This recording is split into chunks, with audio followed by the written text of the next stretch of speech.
پہاڑی زبان میں اپڈیٹ سنیے۔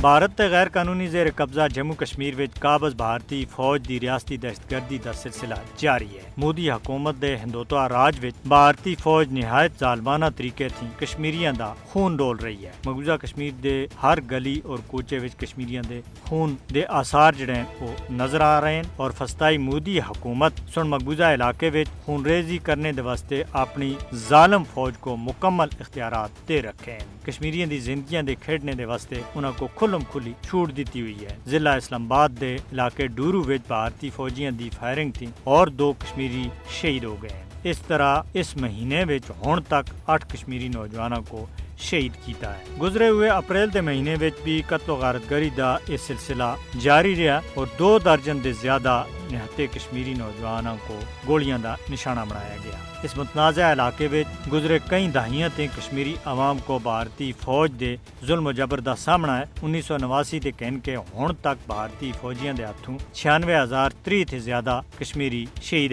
ہو چکے ہیں۔ بلغام بھارتی فوج کشمیریاں دی منظم نسل کشی کر رہے ہیں۔ اس حوالے تھی جینوسائٹ واچ سمیت کئی بین الاقوامی تنظیماں اور ادارہ سن بھی مقبوضہ کشمیر وچ جاری بھارتی فوج دی اس قتل و غارت گری دا تذکرہ بھی کیتا ہے۔ ہندو انتہا پسند نریندر مودی دی سرکار جابرانہ ہتھ کرنا اور کشمیری نوجوانوں دے قتل عام دے ذریعے اہل کشمیر دی جائز آواز کو کسی بھی صورت پہ دبا نہیں سکتی۔ قتل و غارت گری دا سہارا کہن کے بھارت کشمیریاں کو زیر کرنے وچ ہرگز کامیاب نہیں ہو سکتا۔ اس طرح یہ بجا طور دے ہوتے بین الاقوامی برادری دی بھی اولین ذمہ داری بنتی ہے کہ وہ مقبوضہ جموں کشمیر وچ قابض بھارتی فوج دے ہاتھوں نہتے کشمیریاں دا قتل و غارت جڑا ہے اس کو ختم کرنے وچ اپنا کردار ادا کرے۔